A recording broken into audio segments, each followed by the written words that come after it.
In today's video, I'm going to teach you how to back up your Hostinger emails. Backing up your emails might sound like a daunting task, but stick around because I'm going to walk you through it step by step, making sure everything is as smooth as possible. So whether you're looking to safeguard your information or just free up some space, let's get started. First, you need to log into your Hostinger webmail. You can do this by heading over to mail.hostinger.com. Alternatively, if you're navigating through the H panel, simply go to the Email section, then select Manage, and click on Access Webmail. Once you're in, you'll want to decide which folder or inbox you need to back up. It could be your main inbox, or perhaps a specialized folder you've set up for certain communications. Now, after selecting the appropriate folder, it's time to choose the specific emails you want to back up. You can do this by clicking on Select, which allows you to choose emails manually.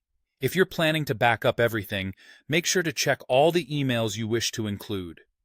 Once your emails are selected, look for the option labeled More. It's usually found in a menu or toolbar within Webmail. Click on it, and then select the Download option. This part is actually more straightforward than it sounds. Upon clicking Download, you'll be prompted to choose a format for your backup.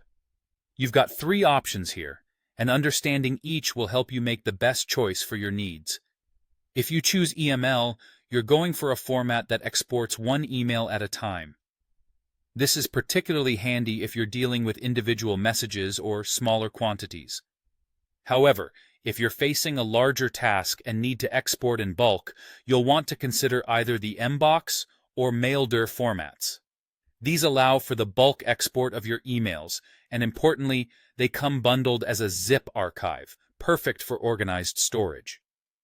Whichever format you decide on, click to download it to your computer. This way, you'll have an accessible backup stored locally, ensuring that all your important communications are safe and sound. However, a quick note to keep in mind for those considering Mbox and Maildir exports: be aware there's a 256 MB limit per archive. So, if you're backing up a substantial amount, you might need to split the backup into smaller batches. And there you have it. By following these easy steps, you've successfully backed up your Hostinger emails. It might take a little practice to get through it the first time, but by ensuring these backups are routinely performed, you can rest easy, knowing your emails are secure and accessible whenever you need them. Thanks for tuning in, and happy organizing.